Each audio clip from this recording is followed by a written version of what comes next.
गुणजिणं वीरम् अनन्तवर्णानदंसण सहावम् वोच्छामिनियं सारम् केवली सुध केवली भणिदम। यह नियम सार परमागम है। इसमें तीसरा अधिकार शुद्ध भाव अधिकार, इसकी गाथा नंबर 47 अपनी चल रही है। इसमें बहुत महत्वपूर्ण विषय आज का है जो तकरीबन सब मुमुक्षुओं को, स्वाध्यायियों को समझने लायक है, क्योंकि इसका उत्तर किसी के पास सामान्य तौर पे है नहीं, और टीका में भी आचार्य देव ने वो उत्तर नहीं दिया जो इसमें वास्तविक अपेक्षित है।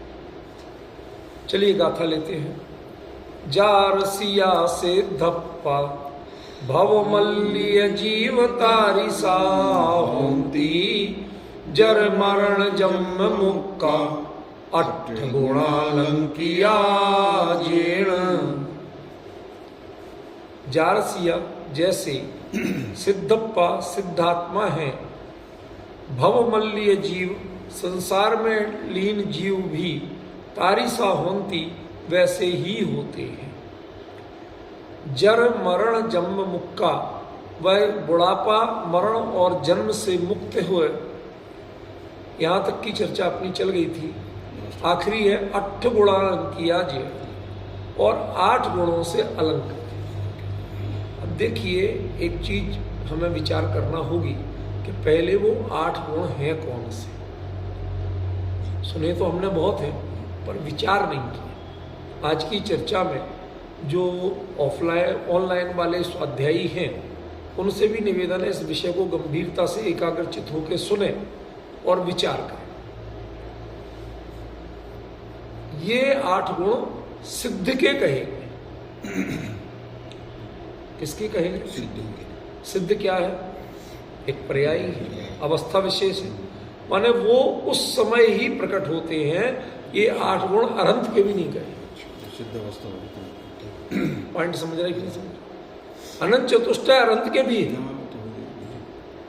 लेकिन जो इनके 8 गुण कहे वो मात्र सिद्ध के कहे। तो पहले तो यही विचारना होगा कि इनको गुण क्यों कहा? गुण तो शाश्वत होते। पॉइंट समझे? तो गुण माने अच्छाई, भलाई, इस भाववाची है, ना कि यहां गुण शब्द द्रव्य गुणवाची गुण। समझ गए? तो उसमें कहता है कि गुण करे। कई बार आपने शब्द सुना होगा जयमाला वगैरह में, गुण करे। गुण करे माने फायदा करे, लाभ करे, भला हो। ठीक है ना? तो जब इसका अर्थ यदि हम वह भी लेते हैं तो उसका मतलब सीधा सीधा क्या होगा? उसका बड़ा ही सीधा सीधा मतलब होगा कि ये उस पर्याय में प्रकट है। भाववाची भी माने तो पर्याय में उस स्थिति में प्रकट हो। तो मैं इसके बाद जो ये अर्थ है वो करूं, मतलब 8 गुण जारसी भवमल्ली जीवों, संसार के में जब जो सिद्धों में ही होते हैं तो संसार के जीवों में कैसे होते हैं? और अंत में भी नहीं है तो ठीक है ना? तो मूल प्रश्न तो यहां, लेकिन उसके पहले हमें 8 गुणों को जानना तो होगा कि वो असल में हैं क्या। तो पहला नाम है समकित। समकित दर्शन, ज्ञान, अगुरु लघु अवगाहना, सूक्ष्म वीरजवान, निराबाध गुण सिद्ध। ठीक है ना? तो सम्यक्त्व, सम्यक दर्शन, ज्ञान, अगुरु लघुत्व, अवगाहनत्व, सूक्ष्मत्व और वीरवान। ठीक है ना? ये यदि सिद्धों के 8 गुण हैं तो ये अरहंतों के नहीं होते हैं क्या? शायद सम्यक तो क्या उनके नहीं होता है? अनंत दर्शन उनके नहीं होता है?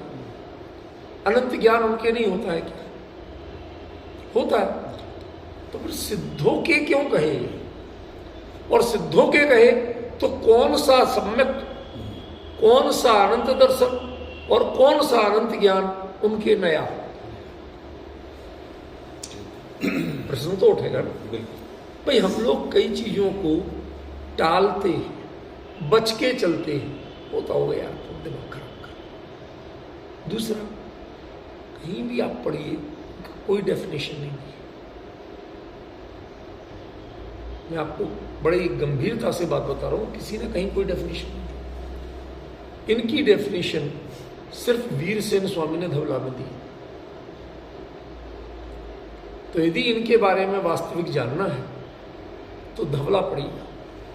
वीरसेन स्वामी ने सिद्धों के जो 8 गुण हैं उनके बारे में बताया। यहां तक कि सिद्ध चक्र विधान में जो सिद्धों का ही स्पेशल है, वो तो आपको बता ही चुका हूं पहले में, उसमें 99% एक भी बात प्योर सिद्धों पे लागू नहीं होती, सब पूर्व पर्यायों पे।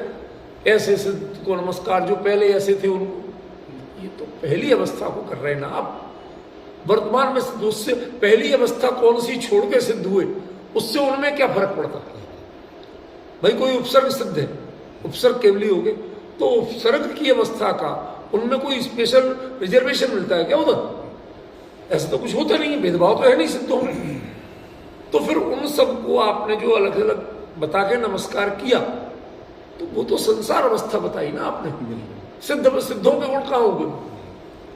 सिद्धों के तो ले दे के 8 गुण, और मैं आपको बड़े शालीनता से बता रहा हूं कि इन 8 गुणों के बारे में अर्घ तो है, लेकिन इनका स्वरूप नहीं है सिद्ध चक्र विधान में। आप लोगों के पास होगा, यहां भी होगा, लेके पढ़ सकते हैं, देख सकते हैं, हम अलग से डिस्कशन भी कर सकते हैं। पर पहले अच्छी तरह विचारना कि इन 8 गुणों का वर्णन, नाम लेना बहुत अच्छा। सबको अनंत कह दो आप, तो अनंत दर्शन तो अनंत अवस्था में भी अनंत चतुष्टय, अनंत ज्ञान वहां भी है, चाहे एक सम्यक वहां भी है, ठीक है ना। कम से कम इन 3 की बात करें तो 3 में अरहंत अवस्था में और सिद्ध अवस्था में क्या आता है? तो फिर 5 गुण कहते कि सिद्धों के 5 गुण हैं, 8 गुण नहीं कहते। यदि वही का वही है और वही का वही नहीं है तो क्या है ये बताओ? प्रश्न तो आपको थोड़ा समझ में आ रहा है क्या? देखो भैया, एक चीज समझ लेना, हम प्रश्न सही नहीं समझते खुलासा, इसलिए उत्तर कभी सही नहीं मिलेंगे। हम फोकस ही नहीं करते। कल रात की चर्चा में जैसे था कि नहीं था, कल तो गायब था, कल बहुत विशिष्ट चर्चा थी। उसमें आचार्य देव ने पृथकत्व और अन्यत्व, हम तो दोनों को एक ही मानते, अन्य है, पृथक है, भिन्न है, अलग है, हम तो सबको एक ही मानते। लेकिन आचार्य देव ने कहा पृथकत्व अलग चीज है और अन्यत्व अलग चीज है। पूरी गाथा इस पर बेस्ड थी और उसे जिन शासन का सार कहा। तो आप ये सोचिए कि शासन में ही वीर से भगवान महावीर ने बस यही बात बताई और कुछ नहीं बताई। तो आप सोच सकते हो कि जब कुंद कुंद ऐसा बोले और प्रवचन सार जैसे ग्रंथ में, तो बात कितनी बड़ी होगी। तो उन्होंने कहा जिनके प्रदेश ही भिन्न भिन्न है वो तो पृथकत्व है, और जिनके खाली भाव बदल रहे, हर पर्याय का स्वरूप भिन्न भिन्न है, भाव भिन्न भिन्न है, लेकिन वो अन्यत्व है, वो पृथकत्व नहीं, वस्तु वही थी वही। समझ गया? तो इस बात पे लेके पूरा 1 घंटा कल चला। लोग बहुत मतलब भाव विभोर करने वाला मैटर था।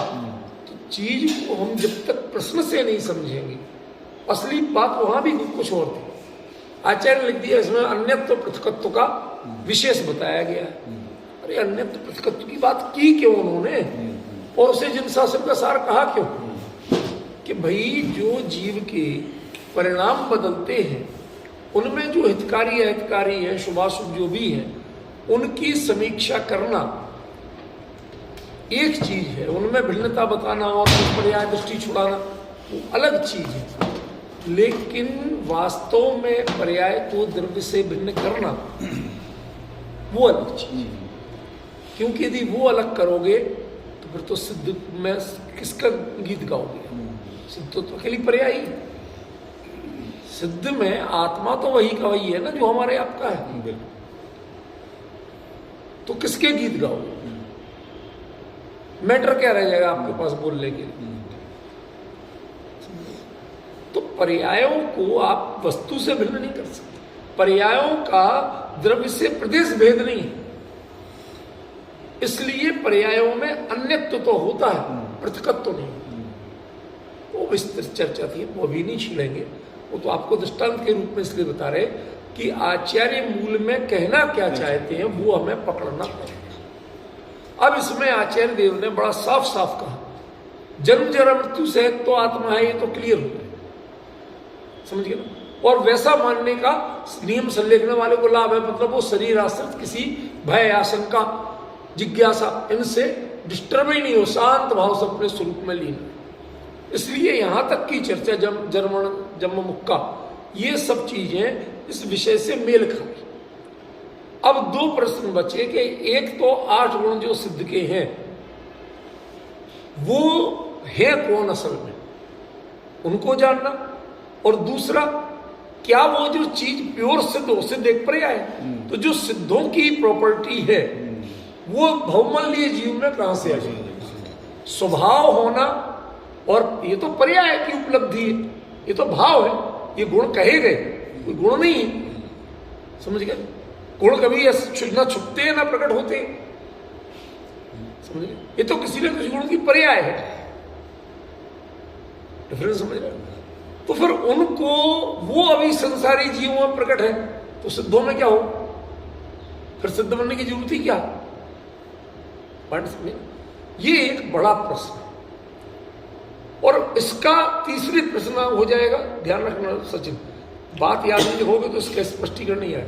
तीसरा प्रश्न, नियम संलेखना में सब जानने का क्या लाभ। ये संसारी जीव जो भी है वो समस्त गुणों से अलंकृत है, ये जानने का लाभ क्या है। इससे नियम संलेखना, जन्म मरण जन्म मृत्यु ये सब शरीर आश्रित है, इसका मतलब शरीर से उपयोग छोड़। बात तो समझ में आ गई कि हाँ भाई चलो ये बात तो सार्थक है, नियम संलेखना वाले को उपयोगी है। लेकिन ये 8 गुणों से अलंकृत है, ये क्या है, ये क्यों कहा, नियम संलेखना वाला इसको कैसे अपने जीवन पर लागू करे, उसका क्या लाभ ले। और इस बारे में जो कहा था विपरीय परिहर्तम, इस बारे में क्या विपरीत मान्यता है हमारी। तो कुल मिला के 4 प्रश्न। पहला प्रश्न क्या हुआ, इनका असली स्वरूप क्या, ठीक। दूसरा प्रश्न कि ये यदि सिद्ध पर्याय की प्रॉपर्टी है तो वो तो पर्याय है, तो वो संसार पर्याय में कहां से आ जाएगा। स्वभाव तो हो सकता है, गुण तो हो सकते हैं, द्रव्य वही हो सकता है, लेकिन पर्याय की जो प्रॉपर्टी है वो दूसरी पर्याय में कहां से। फिर इसके साथ मानने से, जानने से नियम संलेखना में कौन सा लाभ हो जाए। और चौथा, इनके बारे में कौन सी विपरीत मान्यता हमारी पड़ी हुई है जिसका आप परिहार इससे कर रहे हैं। इसलिए भाई साहब मान के चलना कि ये गाथा इस आज के घंटे में भी पूरी नहीं हो रही है। जितने विषय ये बता रहा हूं कि इसमें जब अपने सामने कॉन्सेप्ट होंगे, हम कॉन्सेप्चुअल स्टडी करते हैं, इसमें हमें ये चीज जानना, तब आपको भी लग रहा कि हाँ भाई इसमें आपने थीसिस की तो उसके पहले सिनॉप्सिस बना के पहले तय करते कि नहीं करते कि हम इन चीजों को स्टेप बाय स्टेप क्लियर करेंगे, तब तो उस पर, और नहीं तो हम सब इस विषय पर लिखेंगे, नहीं बनेगा आपका। तो किसमें कितना मैटर देना, उसके लिए पहले उसके टॉपिक्स तय करना। तो इसमें 4 टॉपिक होंगे। पहला कि सीधी सीधी बताओ ये सिद्धों के 8 गुण होते कौन से, उनका लक्षण क्या है, नाम से काम नहीं चले, पहचान बताओ, क्योंकि ऐसे संकित आदि गुण तो आत्मा के भी है, सभी जीवों के। तो क्या वो गुण हैं जो प्रकट हुए, गुण तो प्रकट होते नहीं, समझे। तो पहले इन 8 का स्वरूप जान, पहला का। बाकी 3 प्रश्न भी स्टैंड बाई पर रखते। सुनिए, वीरसेन स्वामी ने इसमें एक बड़ा गजब का उत्तर दिया 8 गुणों के बारे में। सूक्ष्म विषय है, थोड़ा ध्यान से सुनो। उन्होंने क्या उत्तर दिया, उन्होंने कहा कि इनका विवेचन नॉर्मली पूर्व पर्यायों के आधार पर या कर्मों के आधार पर किया जाता है। जैसे समकित, छायक, सम्यक। तो छायक किसको कहते हैं, कर्मों से संबद्ध भाव को, क्या कर्मों से असंबद्ध भाव को। भाई कर्मों का क्षय, तो क्षय भाव तो आत्मा का है, लेकिन उसमें पहचान किससे कराई? कर्मों के क्षय से। तो किस कर्म का क्षय? तो आपने कहा भाई दर्शन मोहिनी का पूर्ण क्षय। अब वो तो क्षय सम्यक तो हुआ था, जब ही हो गया, लेकिन सब संसार के जीवों की वो भी नहीं की है। किसी किसी को होता है, पर 100% को तो नहीं होता। यहां तो सभी के लिए कह रहे, ठीक है। पर उसमें भी उन्होंने ये दो जो 8 गुण है ना, इनमें 2 तरह की बातें आती। एक ऐसे कर्मों की चर्चा जिनका फल सीधे आत्मा के परिणामों पर पड़ता है। क्या कहा? जिनका फल आत्मा के उपयोगात्मक परिणामों पर पड़ता है। और दूसरा वो विषय है कि जिसका फल संयोग पर पड़ता है, स्वाभाविक परिणतियों पर नहीं पड़ता। जैसे अगुरु लघुत्व गुण, सूक्ष्मत्व गुण, अव्याबाधत्व गुण, किसी से बाधित नहीं होना। तो वही बाधित तो संसार अवस्था में भी आत्मा नहीं होता था। जो प्योर आत्मा है वो निकल के कहीं से जाए, कोई बाधित नहीं होता था। बाधित कौन होता था? शरीर, वो भी मुख्य रूप से औदारिक। समझ गए? तो औदारिक शरीर कैसे मिलता है? शरीर नाम कर्म के उदय से, ठीक है ना। शरीर हल्का भारी छोटा बड़ा कैसे होता है? तत्त नाम कर्म के उदय से। नाम कर्म की 93 प्रकृतियां है ना, सबसे ज्यादा उसी की है।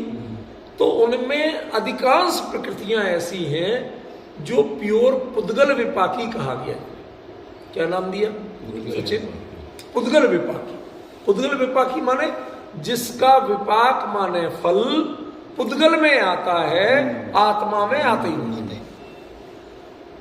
भाई जिससे बाधा होती थी वो शरीर आपको नहीं मिलती। यही तो कहा ना भाई, अव्याबाधत्व तो बाधा होती कैसे थी? औदारिक शरीर से, है ना। तो वो बाधा नहीं होगी आपको, ऐसा स्थिति प्राप्त होगी, क्योंकि वो औदारिक शरीर अब आपके छूट गया। तो आचार्य देव ने कहा कि ये डेफिनेशन सही है या नहीं है। एक डेफिनेशन क्या हुई कि दर्शन मोह के पूर्ण क्षय से छायक सम्यक दर्शन हुआ, ये एक व्याख्या की गई। और दूसरा तत्त नाम कर्म के अभाव से अव्याबाधत्व, सूक्ष्मत्व, अगुरु गुण प्रकट हुआ, ठीक है ना। तो वो उन्होंने कहा कि ये परिभाषा कुछ पे तो लागू पड़ जाएगी, कुछ पे नहीं पड़ेगी। क्यों नहीं पड़ेगी? वो है आज का सबसे मतलब बीज पॉइंट मास्टर की। उन्होंने लिखा कि जो व्यवहार नय से भी कहो, वहां नय की बात है, कोई ऐसी नहीं, व्यवहार नय से भी कहो तो व्यवहार नय भी वहां लागू पड़ता है यदि जीव के शुद्ध जीव उनके परिणाम पर पुद्गल विपाकी कर्मों जो है उनका उदय, उपशम, क्षय, क्षोपशम किसी का कारणपना लागू नहीं पड़ता। क्यों? क्योंकि इनका फल आते ही पुद्गल में था, और पुद्गल के संयोग की अवस्था है नहीं। संसार अवस्था में तो पुद्गल का एक रोटेशन चलता है, ये शरीर छूटेगा वो मिल जाएगा, ये संयोग छूटेगा वो मिल जाएगा। इसलिए संसार अवस्था में उनका कारणपना कहो, चाहे उदय का, चाहे उपशम का, चाहे क्षय का। बड़ी बात, हम लोग क्या मानते? उदय को कारणपना मानते, क्षयोपशम और क्षय को कारणपना नहीं मानते। नहीं आया समझ? भाई कर्म का मुझे गुस्सा आया, क्यों? चारित्र मोहिनी कर्म का तीव्र उदय आया था, क्रोध कसाय का तीव्र उदय आया था, तो ये तो कारणपना हुआ था। अब मैं शांत हूं, क्यों? कि मेरे उस कर्म का क्षय हो गया। सच्चाई है, ठीक। लेकिन ये चीज हमें समझ में नहीं आती। उसमें श्रेय कह, अरे आत्मा का तो क्षमा, आत्मा का स्वभाव, ये अपना स्वाभाविक रूप प्रकट हुआ, इसमें उसका क्या लेना देना, समझ। लेकिन जब भी वो उदय आता था भला आदमी, तो तुम्हारे परिणाम में आता था, संयोग में नहीं आता। तुम गुस्सा संयोग पे होते थे, लेकिन गुस्सा संयोग में पैदा नहीं होता था। गुस्सा यहां अपने परिणामों में, अपने विकल्पों में पैदा होता था। समझ गए? तो वीरसेन स्वामी ने लिखा, राजकुमार जी बहुत अच्छी बात है, गंभीर, आप जैसे अभ्यासी के लिए, कि जो पुद्गल विपाकी प्रकृतियां हैं उनका कारणपना सिद्धों पर नहीं कह सकते, ना उदय का, ना उपशम का, ना क्षय का, ना शोभशम का। क्यों? कि जो जिसका किसी रूप में लेना देना रहा हो, जिसका लेना ही देना नहीं रहा उस चीज से, उनका कारणपना नहीं कह सकते। जिसका उदय ही पुद्गल में आता था, आत्माओं के परिणामों में आते नहीं था, और मैं शुद्धात्मा इस समय, तो मेरे ऊपर उसका अभाव का कारणपना भी लागू नहीं पड़ेगा, क्षोभशम का या क्षय का कारणपना भी लागू नहीं पड़ेगा। तो अब फिर परिभाषा क्या बताओगे? इच्छा एक सम्यक्त। चलो सम्यक्त में तो कह दो कि दर्शन मोहिनी कर्म के पूर्ण क्षय के कारण, चाहे वो कभी हुआ था, चलो एक बार मान लिया, ठीक है ना। दर्शन और ज्ञान, अनंत दर्शन अनंत ज्ञान में भी कह दो कि दर्शनावरणी कर्म के पूर्ण क्षय के कारण, ज्ञानावरणी कर्म के पूर्ण क्षय के कारण। तो तीन की परिभाषाओं में तो ये कर्मों के क्षय का कारणपना लागू पड़ जाएगा, पड़ सकता है। एक बार जिससे हमारे यहाँ भाषा चलती थी, पिताजी अक्सर बोलते थे, फर्ज करो। फर्ज करो माने फॉर द टाइम बीइंग मान लो। इतना तो आप सब समझते ही, हम इसे मान नहीं रहे, लेकिन चलो फॉर द टाइम बीइंग आपकी बात मान भी ले तो उसको वो बोलते थे फर्ज करो। समझ गए? बाबू जी भी बोलते होंगे शायद, इसलिए आपको वो सब भाषा याद है, ठीक है ना। तो फर्ज करो कि हमने ऐसा मान भी लिया कि तीन कर्मों के क्षय से तीन गुण प्रकट हुए, ठीक है। क्यों?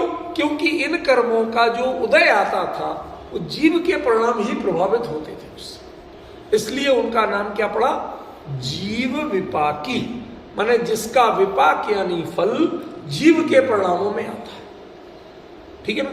तो फॉर द टाइम बीइंग हमने मान लिया आपकी बात कि हाँ, व्यवहार से कहो, किसी से कहो, इन कर्मों के अभाव से ये तीन गुण प्रकट हुए। लेकिन जो सूक्ष्मत्व गुण है, अव्याबाधत्व गुण है, अगुरुलघुत्व गुण है, ये जो गुण है, इनकी जो कारणभूत प्रकृतियां नाम कर्म की हैं, वो सारी की सारी पुद्गल विपाकी। पुद्गल विपाकी माने उनका यदि फल आता भी तो वो शरीर में आता, आत्मा के परिणामों में नहीं है। और ये 8 गुण आत्मा के परिणाम रूप हैं, इसलिए शुद्ध जीवात्मा, जो शुद्ध जीवास्तिका है, सिद्ध परमात्मा है, उन पर इनका निषेध अभाव रूप कारणपना भी लागू नहीं पड़ता। ये बात किसने कही? वीरसेन स्वामी ने धवला ग्रंथ में कही। कुछ बात समझ में आ रही? ठीक है ना। तो जब इन तीन में कारणपना नहीं माना और बाकी में यदि कारणपना माना भी कर्मों के अभाव को, तो वो भी कैसे माना? व्यवहार से। व्यवहार से माने चलो अब कुछ तो बहाना दुनिया को भी तो राजी रखना। जैसे किसी ने ब्रह्मचर्य व्रत ले लिया हो, ठीक है, वो और कुछ ना करे, लेकिन अब सगे बेटे की शादी हो तो शुरू में अब नहीं जाना, तो मैं कुछ नहीं करना, अब लड़के वाले आए मिलने, तो मिलेगा भी नहीं। लड़की वाले आए मिलेगा भी नहीं। क्या नहीं कहे भाई, आपको ठीक लगता है तो करो आप लोग, भाई खुद उसमें ज्यादा नहीं जुड़े, लेकिन इतना तो करेगा ना, इससे तो वो घर छोड़ के तो नहीं भाग जाएगा। अभी गृहता की प्रतिमा तो नहीं हो गई उसकी, समझ गया ना। ब्रह्मचर्य प्रतिमा 7वीं है, उसके बाद 4 प्रतिमाएं और, उनमें धीरे धीरे गृहता प्रतिमा की ओर बढ़ेगा, उद्दिष्ट व्रत की ओर बढ़ेगा, उसके उद्देश्य से निमित्त कोई काम किया जाए तो ग्रहण नहीं। ये सब जो मुनिराजों की ना 7वीं प्रतिमा के बाद जो भी प्रतिमाएं हैं वो सब मुनि धर्म का प्रॉपर अभ्यास है, माने वो नियम बनती है मुनि धर्म में, और ये अभ्यास की भूमिका होती है प्रतिमाओं में, समझिए। तो इसीलिए मैंने 7वीं प्रतिमा तक की बात ली, वो उसका गृहस्थी से वो अपने आप में विरक्त हुआ है, उसके परिणाम विरक्त हुए हैं, लेकिन वह गृहस्थी की जिम्मेवारी से विरक्त नहीं, समझिए। वह बच्चों के शादी संबंध में खुद भले ही नहीं जुड़े, डांस नहीं करे, लेकिन बाप के रूप में बात भी नहीं करे, ऐसा नहीं हो सकता। समझ में आया? जिम्मेदारी तो बहुत है। हाँ, ठीक है ना। तो निमित्तपने की भी एक सीमा है। तुम कहो कि वो डांस भी करे, अरे साहब हम तो अपने बेटे की में तो कर रहे थे, ये नहीं चलेगा, ठीक है ना। अब मिलने वाले हैं तो भैया ठीक है, साधन के रूप हम मिल रहे हैं उनसे, भाई साहब आपको ठीक लगता है करो आप लोग, मैं तो नहीं बैठ पाऊंगा उसमें, करो आप लोग, हम आपसे मिल रहे प्यार से। ये जो इतना तो करेगा ना, ये व्यवहार माने ये, इससे उसके ब्रह्मचर्य पे कोई दोष नहीं लगता, ठीक है ना। वो अपने पुत्र का जो पिता संबंध है वो निभा रहा है और कुछ नहीं कर रहा, ठीक है ना। तो ये जो जिम्मेवारियां हैं, ये व्यवहार लागू भी तो पड़ना चाहिए। व्यवहार का मतलब ये नहीं है कि वो डांस करेगा शादी में, समझ गए ना। रमने का नहीं, मतलब उसके भी कार्यों की बिल्कुल सीमाएं डिफाइन करके रखना पड़ेगा आपको कि आप शादी में बच्चे के जुड़ सकते हैं कितना,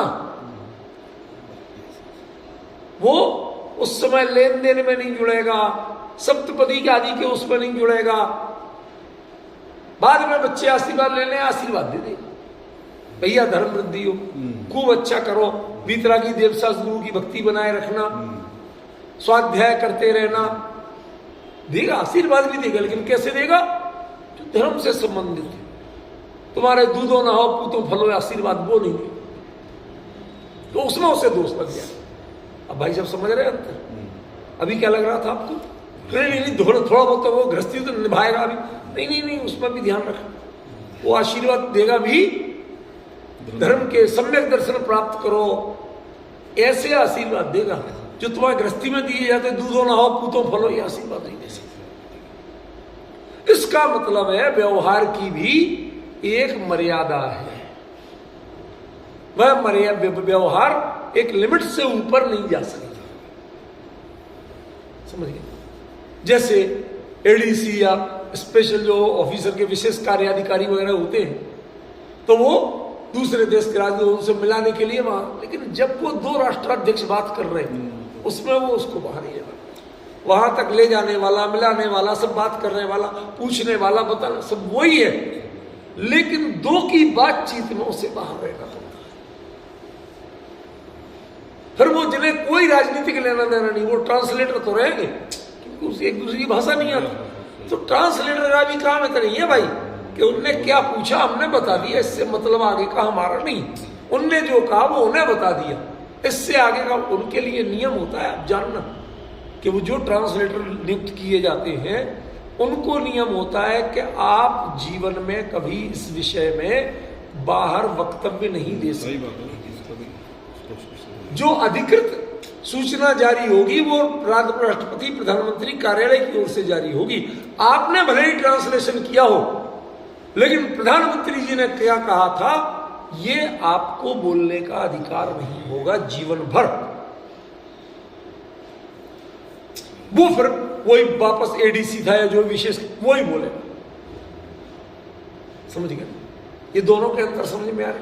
हर एक की व्यवहार में भी अपनी सीमाएं हैं। इसी प्रकार जिनवाणी में भी जो व्यवहार कहा वो अपनी मर्यादा में रहता है। वो कहां तक रहता है? शरीर की मर्यादा तक। जब तक शरीर था तब वो चीजें लागू पड़ती थी कर्मों की। शरीर भी छूट गया तो कर्मों की चीजें सीधी लागू नहीं पड़ती। लेकिन जैसे हम भूत निगम नय आदि कहते हैं, ऐसे ही व्यवहार उसके आधार पे आप कह सकते हैं क्या कि दर्शन मोह के क्षय के कारण छायक सम्यक तो हुआ। दर्शन मोह के क्षय के वो ज्ञानावरण के क्षय के कारण अनंत ज्ञान हुआ। दर्शनावरण के क्षय के कारण अनंत दर्शन हुआ। लेकिन नाम कर्म के क्षय के कारण अव्याबाधत्व हुआ। सूक्ष्मत्व हुआ, अगुरु लघुत्व हुआ, कहते नहीं कह सकते। क्यों नहीं कह सकते भाई साहब? उलझाने वाला प्रश्न है, कोई इतना आसान नहीं है, क्योंकि वीरसेन स्वामी ने भी इसका उत्तर नहीं दिया। उन्होंने कहा कि वह वचनातीत है, अनुभव मात्र गोचर है। कैसे? इसका मुख्य पॉइंट आया अगुरु लघुत्व। देखो थोड़ा समझो, अगुरु लघुत्व का क्या अर्थ समझते हैं आप? मतलब बड़ा छोटा, हल्का भारी, छोटा बड़ा नहीं होना, यही समझते हैं। वीरसेन स्वामी ने अगुरु लघु गुण का अर्थ करने के पहले सामने से दो प्रश्न खड़े किए। पहला प्रश्न कि जिसके कारण हल्का भारीपना होता है, उससे नहीं होता अब आगे, उससे अगुरु लघुत्व गुण कहते हैं। तो वीरसेन स्वामी ने वो भी नहीं माना, ठीक है ना। फिर दूसरे ने कहा कि जिसके कारण छोटा बड़ा होता उससे नहीं होता, उससे अगुरु गुण के सिद्धों का जो आकार है सो है, घटता बढ़ता नहीं, तो उसे अगुरु गुण कहते हैं। वीरसेन स्वामी ने वो भी नहीं माना। यद्यपि ये बातें दो आचार्यों ने कही हैं, उनसे वीरसेन स्वामी बहुत पहले हुए थे। वीरसेन स्वामी हुए 7वीं शताब्दी में।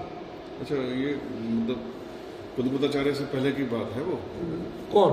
ये मतलब वीरसेन स्वामी पहले कहां से होगा? कुलपताचार्य पहली शताब्दी में, ये 7वीं शताब्दी में।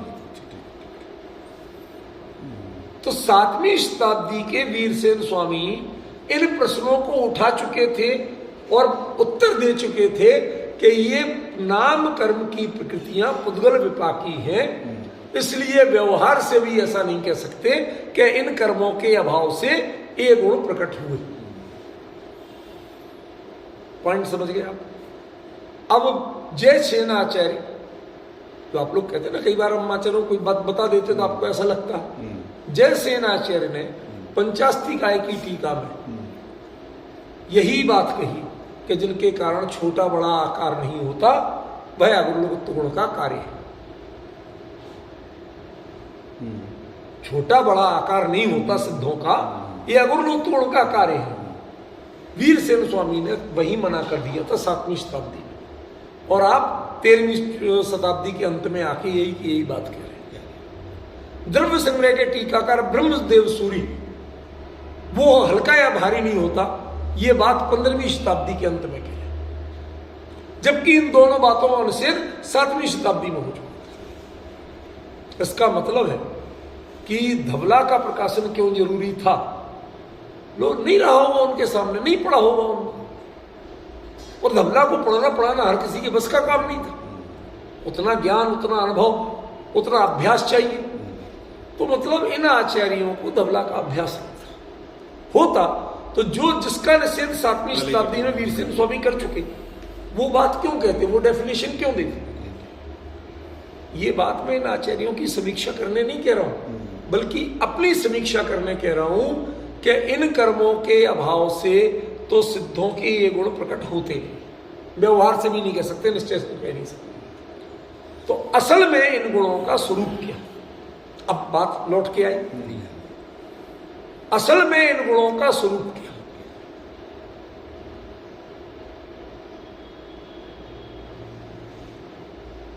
मैं रुक रहा हूं जान के कि अब सोचो कि ना व्यवहार से कह सकते ना निश्चय से कह सकते। तो इन गुणों का स्वरूप क्या? तो सिद्धों के जो 8 गुण कहे, असल में उनका स्वरूप है अनिर्वचनीय। शब्दों में आप उनको क्योंकि आप जो भी शब्दों में डिफाइन करते हो वो किसी के कारणपने पे करते हो। कल तक मुझे चश्मे से साफ दिखाई नहीं देता था, हमें पता ही नहीं था कि नंबर बदल गया। नंबर चेक कराया, चश्मा बदलवाया तो आज बिल्कुल साफ दिखाई दे रहा। तो देखना ये दर्शन गुण की पर्याय थी, हमने उसको चश्मे पर आधारित माना, उसके परिणाम को चश्मे से अच्छा या बुरा होना माना कि नहीं माना? सचिन बाबू यदि माना तो इसका मतलब हमारी परिभाषा कहां जा रही? हमारा दर्शन गुण चश्मे पे जा रहा। ऐसे जा रहा ना? तो तुम तो कहां अटके पड़े हो अभी? तुम आत्मा तक पहुंचे, दर्शन गुण तक पहुंचे, उसका नाम भी इस परिचय समझ पाए। हम तो यही समझ रहे कि दर्शन गुण हमारा जिससे दिखाई देता है, कभी आंख से दिखाई देता, कभी चश्मे से दिखाई देता, कभी लाइट से दिखाई देता। बताओ, तो आप तो स्थूल जड़ साधनों पे अटके पड़े हो, और वह गुण है चेतन का, और चेतन तक आप पहुंचे ही नहीं। और जहां शुद्ध चेतन रूप है, फिर उसका परिणाम कैसे पहचानोगे?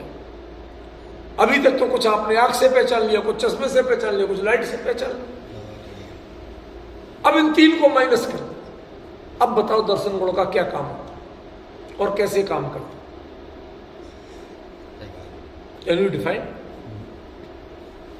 अब अंतर समझ रहे कि ये जो 8 गुण हैं, एक का भी आप जो व्याख्यान करोगे वो सब व्यवहार का होगा, और व्यवहार में भी उन्हीं पे लागू पर कह सकते हो जो जीव विपाकी प्रकृति है।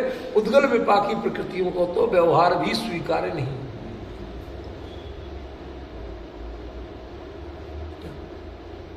आजकल ये उठावनी चलती ना, राजकुमार जी बहुत अच्छा जानते हैं, देखो सबसे बुजुर्ग यही हमारे बीच में। तो आजकल एक चलता है, भाई साहब पगड़ी अकेले इनके वो घर की ली जाएगी, बाकी की नहीं ली जाएगी। अब बाकी लाए भी होते हैं, मौके पर लाना तो पड़ते, पता नहीं कहीं मान ले, फिर सब वापस लेके जाते। तो अब वो कहा भाई साहब हम तो ले आए, अब हमारा क्या होगा, इनका क्या करेंगे? ये प्रश्न उठा सकते क्या? नहीं उठा सकते। जो साहब हमारे यहाँ यही चलती है। ठीक है भाई साहब, मैंने तो सबके देखा रख देते हैं चुपचाप रख के वो चीज अलग है। अभी फिर उससे हमारा दृष्टांत देने का उद्देश्य खत्म हो जाएगा। यदि हम वो बात कहेंगे ना तो हमारा दृष्टांत ही खत्म हो जाएगा। मैं कुछ और बताना चाहता, हम तो यही कहेंगे, बाकी लोग अच्छा भाई साहब चुपचाप ले गए। ये जो बात हुई ये क्या बता रही है कि जिसकी स्वीकार्य है वही लगेगी। जीव विपाकी की स्वीकार्य है तो जीव विपाकी का तो व्यवहार लागू पड़ेगा, लेकिन पुद्गल विपाकी का व्यवहार भी लागू नहीं पड़ेगा। अब पॉइंट समझ गए? हमारा कहना इतना था, वो दृष्टांत का कोई हमें और उद्देश्य नहीं था। चलो जीव विपाकी का तो व्यवहार लागू पड़ गया, लेकिन है क्या वो व्यवहार है कि निश्चय? भाई व्यवहार ही तो है।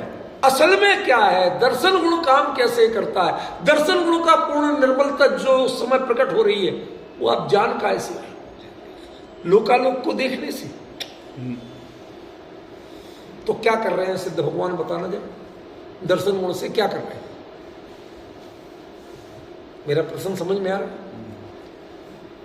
आपने अनंत दर्शन कर कोई भी विशेषण लगा दिया, पहले मुझे तो इतना ही बताओ कि दर्शन गुण से कर क्या रहे सिद्ध भगवान?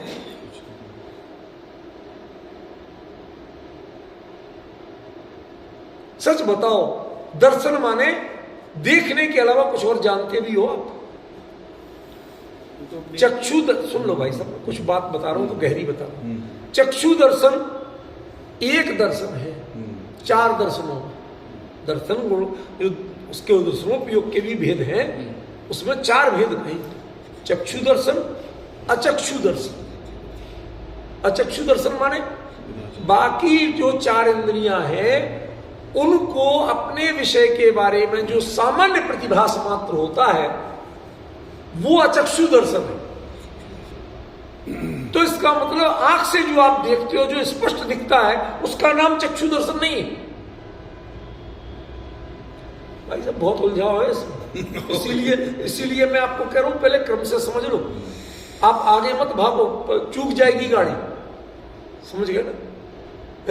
ये शताब्दी राजधानी है, इनमें उतर के चाय पी ले इतनी सुविधा नहीं होती, इसीलिए अंदर मिलती है। बात समझ गए? ये विषय जरा में चूक जाएगा। मतलब जब अचक्षु दर्शन सामान्य प्रतिभास मात्र है तो चक्षु दर्शन भी स्पष्ट दिखाई देने का नाम नहीं है, वो ज्ञान है। जो आप इसको जान रहे हैं, आपको जान रहे हैं, आपको जान रहे हैं ना, ये स्पष्ट जो आपकी फर्स्ट इमेज जो बनती है, जिसमें कोई डिफाइन नहीं कर सकते आप। वस्तु का सामान्य सत्ता, सत्ता का प्रतिभास जो है वो दर्शन।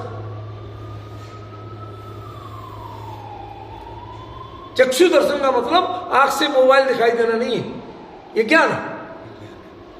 जो विकल्पात्मक होता है, जो डिफाइन कर सकता है, वो ज्ञान है। जो डिफाइन नहीं करता उसका नाम दर्शन। अब समझिए, हमने कई चीजों में भाई साहब विचार करने की आदत ही नहीं डाली, किए ही नहीं विचार। हाँ जी हाँ जी हाँ जी, बाकी क्या, कौन सा हमें पंडित बनना है। मैंने हमने जिनवाड़ी से पिंड छुटाने के लिए हमने कौन सा पंडित बनना, तो पंडितों को कौन से मोक्ष जाना है। सही। वो भी गद्दी में बोल बाल के फुर्सत पा लेते, वो भी अपनाने के लिए कोई तैयार नहीं है। वो हमारे साथी थे पद्माकर मंजूले, आप जानते हो शायद, फर्स्ट बैच की हमारे साथ के, जयपुर में, अभी भी लिखते रहते इधर उधर। वो बड़ा मजाकिया आदमी। तो उसने एक व्यंग्य चित्र बनाया कि एक आदमी रोक रहा है और दूसरा भाग रहा है। नीचे लिखा कि ये मुमुक्षु है जो भाग रहा है। कि क्यों? इसने कहा मैं तुझे मोक्ष दिला दूंगा, ये सुनते ही भाग रहा। मतलब ये मोक्ष की चर्चा करना तो इन्हें बहुत अच्छा लगता है, लेकिन अप्लाई करने के नाम पे कहते भाई साहब ये बच्चों की शादी वादी कर ले, संसार में काम बहुत है, बाद में सुनेंगे तो वही बात। मतलब वो उसकी प्रायोरिटी नहीं है, कहता है पर मानता नहीं। इसलिए जितने विद्वान हैं कहते हैं, मानते नहीं है। और आपने वो सारी जानकारी किनकी जिम्मेवारी मान रखी कि तो पढ़ना, हमें कौन सा पंडित बनना। तो ना आप सुन रहे ना वो मान रहे, तो ये चर्चा करें किसके लिए। आचार्य ने यदि चर्चा की है शुद्ध भाव अधिकार में, तो आपको पहले समझना तो पड़ेगा कि कहा क्या और किन के बारे में कहा। ये आठों के आठों गुण उन आत्मा के गुणों की अत्यंत स्वाधीन परिणतियां हैं, जिसको किसी भी बाहरी साधन से आप पहचान नहीं सकते। ज्ञान के लिए आपको ज्ञेय चाहिए। इस ज्ञेय के बिना का ज्ञान क्या करेगा? किसे कहेंगे ज्ञान? वो होता है उनके ज्ञेय झलकते हैं, पर वो ज्ञेय से उसकी क्वालिटी नहीं जानी जाती। हमारे लिए सामने जो लेटर पढ़ाते हैं ना, आखिरी लाइन तक पढ़े, अरे साहब तुम तो जाओ दौड़ो, कोई चश्मे की, तुम्हारी आंखें तो एकदम बढ़िया है। आपने काय से की? क्या आंख पता थी? उसकी आंख से देख रहा था डॉक्टर, वो पढ़ लिए तो बता दी। एक चतुर्थ वो सारे रटके गए, बता दिया उसने खटाखट बता दिया। डॉक्टर ने कह दिया, बाहर निकाल के गाड़ी चलाया, ठोक दी, क्यों दिखता होता नहीं। अब डिफरेंस डॉक्टर का सर्टिफिकेट था, हिसाब ऐसे तो बिल्कुल पक्का दिखता। अरे भाई ये छलों से काम नहीं चलेगा, शास्त्र की पंक्तियां रट के ज्ञानी बनने से काम नहीं चलेगा। ये पंडित शास्त्र की पंक्तियां रट के ज्ञानी बने हुए हैं। क्या इन्हें पता है कि असल में वहां कितने क्या लिखा था? कि वो तो रट के गए थे, और लोग लगे थे लाइन में, उनसे पढ़वाता था, वो धीरे धीरे सुन रहा था, ये याद कर लिया, मेमोरी ठीक थी, दर्शन कमजोर था, ज्ञान ठीक ठाक था। आप समझ गए? उसने ज्ञान के बल पे दर्शन में नंबर पा ली। मेरा खेल समझ में आया ना क्या कह रहे? ज्ञान के बल पे दर्शन में नंबर पा लिए, क्षोभ के बल पे। अपने आप को छला उसमें क्या मतलब? लेकिन यही तो मैं कहना चाहता हूं कि हम कर क्या रहे हैं भाई साहब। ये समाज को समझाने के चक्कर में मत रहिए और समाज पल्ला मत झाड़िए। तो पंडिताई की बातें पंडित लोग जाने, हमें समझना है सिद्धों के 8 गुण क्या है, हमें समझना है। मैं ये जोर देना चाहता हूं। मेरे पंडितों से कोई लड़ाई नहीं है, ना आप लोगों से। मेरा मुद्दा यहां है कि आप दूसरों पर टालने की कोशिश मत करें। वो दूसरों को सुना के रह जाते, आप उनसे सुन के रह जाते। ना आप जिम्मेवारी मानते, ना वो जिम्मेवारी मानते। क्यों? क्योंकि दोनों ने अभी ये माना हुआ है कौन सा अभी सिद्ध होना है। जब होंगे, जब देख लेंगे। ये कभी समझ में आ रही भाई साहब? मैं इसलिए पिन पॉइंट करके जो बोल रहा हूं, इसलिए मुझे किसी को पीड़ित करने का उद्देश्य नहीं। लेकिन फिर चर्चा किसके लिए की जाए, किसको सुनाए? जिसके जिज्ञासा नहीं है उसको कभी समाधान समझ में आता नहीं।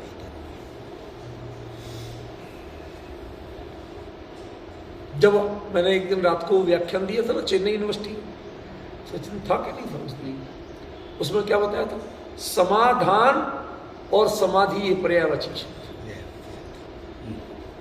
समाधान मिलेगा तो समाधि में जाएगा, समाधि के बिना समाधान ही नहीं। ये क्षोभसम में सुन लेना, विचार लेना, हाँ हाँ कर देना, तालियां बजा देना, ये समाधान नहीं। आपको कोई समाधान नहीं। जब उसमें परिणत हो जाओगे तो समाधान। तो समाधान के लिए कौन तैयार है? सब क्षोभसम के विकल्पों के लिए तैयार है। इसलिए सिद्धों के 8 गुणों का स्वरूप विचारना, तो उन गुणों का ओरिजिनल फंक्शन क्या हो सकता है जिसमें पर की इतनी भी अपेक्षा नहीं, न शरीर की न संयोगों की। अब बताओ, ज्ञान, दर्शन, सम्यक्त्व, अव्याबाधत्व, अगुरु लघुत्व। तो वीरसेन स्वामी ने तो हाथ खड़े कर दिए जोड़ के, भाई ये वचन अगोचर हैं। क्यों? क्योंकि हमारे पास जितनी व्याख्याएं हैं वो कहीं ना कहीं पर के संपर्क से हैं। हमारा ज्ञान भी पर को, लोकालोक को जानते हैं, सो आप सर्वज्ञ हो गए। कहते सिद्ध सर्वज्ञ नहीं, मतलब वो लोकालोक को जानने के लिए सिद्ध नहीं बने, ये उनका पार्ट नहीं। तीर्थंकर को होंगे, भाई साहब सही सही बताओगे, कैसे जानोगे? नहीं, यहां तो लॉजिक समझ में आता, क्योंकि इन्हें उपदेश देना, उन्हें तो उपदेश भी नहीं देना। कोई फंक्शन नहीं करना, जिनके फंक्शन ही नहीं होना वो जानेंगे क्यों और कैसे जानेंगे। अब उन्हें तो लोकालोक को, हमें तो लगता भाई ये तो बोलना था तो चलो प्रॉपर जान लिए, वो क्या करेंगे जान के? भाई आज आप क्या कहोगे, आप क्या करोगे जान के, जब आपके लिए काम की चीज नहीं? ठीक है ना? लोकालोक से आपको मतलब ही नहीं, किसी को बताना नहीं, समझाना नहीं, तो जान के करोगे क्या? और ये वास्तविकता है। तो फिर उनके ज्ञान की वास्तविक परिणति होती क्या है? उनके ज्ञान की अनंतता क्या है? उनके ज्ञान की अनंतता ज्ञेय पर आधारित है कि उस प्रणति पर आधारित है? और जिसने सिद्ध स्वरूप को नहीं जाना, उस परिस्थिति को नहीं वेदा, वो उसका वचनों में कथन कैसे करेगा? इसलिए आचार्य ने क्या कहा, अनिर्वचनीय। ये पल्ला झाड़ने या भागने की बात नहीं है भाई। जब तक आप उस संवेदना, हम शब्द भी गढ़ सकते हैं, पर शब्द संवेदनाओं या वस्तु के आधार पर गढ़े जाते हैं। पहले कंप्यूटर नहीं था तो कंप्यूटर नाम का शब्द भी नहीं था, जब बन गया तो वो भी बन गया। अब उसके लिए नहीं मिला कोई, तो बेचारे वो माउस उस चूहे को भी कहते थे, इसको भी कहने लग गया। एकाध शब्द गढ़ लिया, बाकी तो ऐसी उसकी पूंछ देख ली, इसकी भी पूंछ निकली हुई थी, तो माउस। कितने शब्द लाओगे, कहां तक लाओगे? संवेदनाएं, जब वस्तु की संवेदना उत्पन्न होगी तो शब्द की उत्पत्ति होगी, तब आप शब्द का व्यवहार करने की कल्पना करोगे।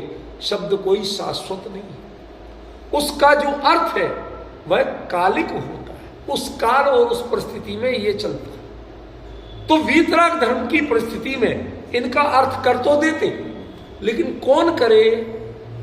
सिद्ध तो करेंगे नहीं, वो तो बोलते ही नहीं, उनके कोई मतलब ही नहीं, समझ गए ना?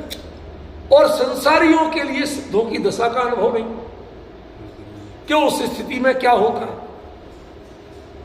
मैं आपसे ही कहूं कि एक नाराज मत होना, देह तो सबकी छूटना, देह छूटेगी तो आपको कैसा लगेगा? पता नहीं चलेगा, क्या पता चलेगा?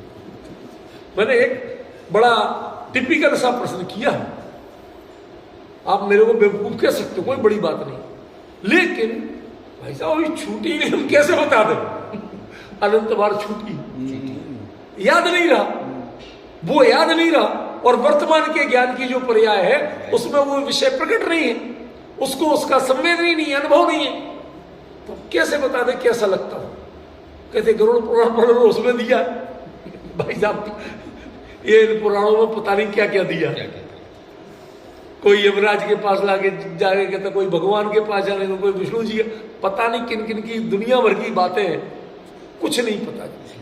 इनके स्वर्ण रख की व्याख्याएं भी हर कदम पे बदलती,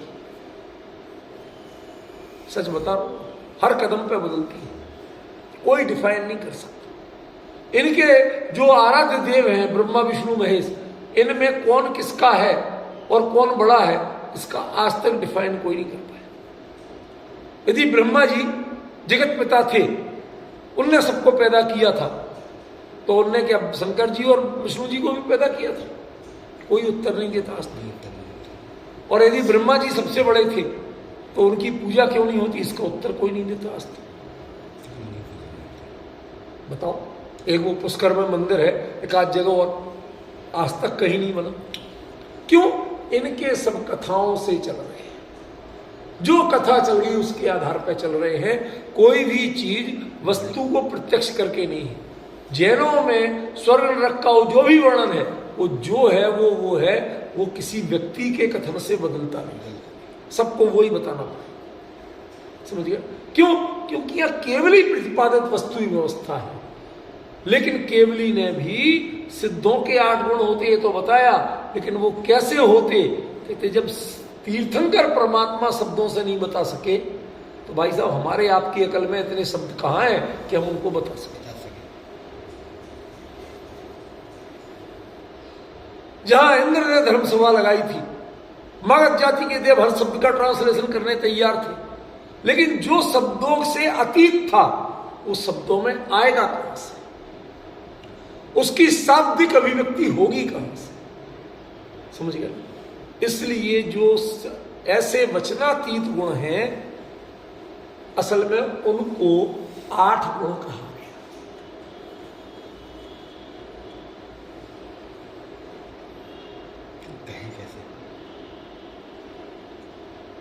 तो जो आत्मा के गुण हैं, वो उनकी कितनी परिभाषा बना सकते हो आप?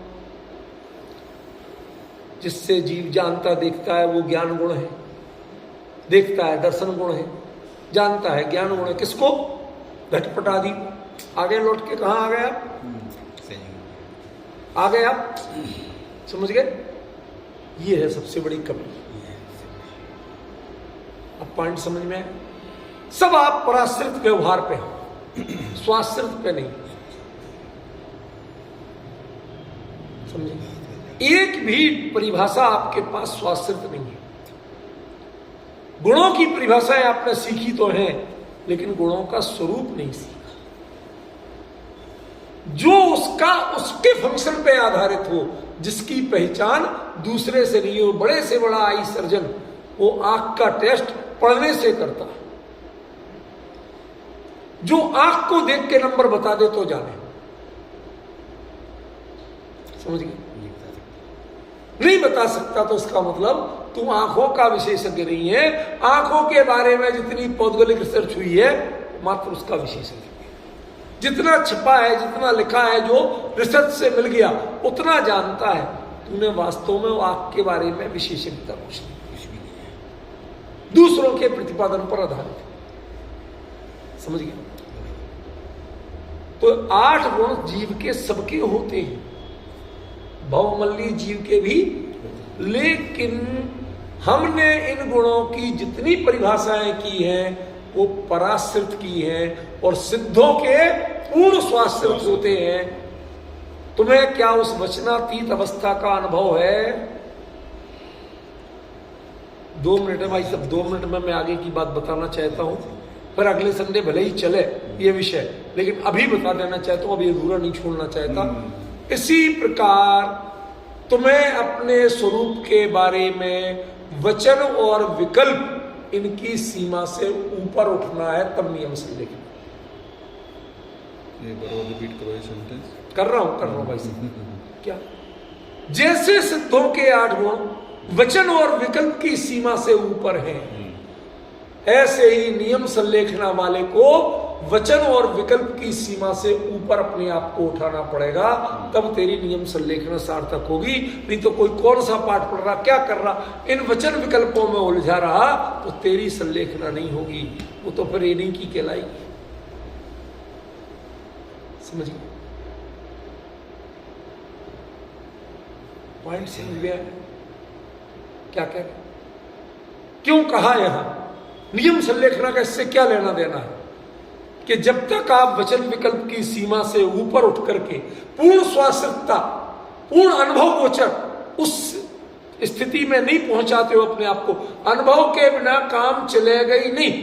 आप सर्जरी के पेपर पर साइन कब करते हैं? Before surgery. जब सारी दवाइयां, सारे आसन, सारे व्यायाम, सारे आशीर्वाद सब फेल हो जाते, तभी करते हो ना। तो अब आपके सब फेल हुए, करो साइन कि मुझे अपने स्वरूप के बारे में किसी शास्त्र से नहीं जानना, किसी पाठ से नहीं जानना, किसी विचार और विकल्प से नहीं जानना, मुझे सिर्फ अनुभव से ही। जो अनुभव में आएगा वो साचा, और जितना विकल्प में आएगा वो झूठा।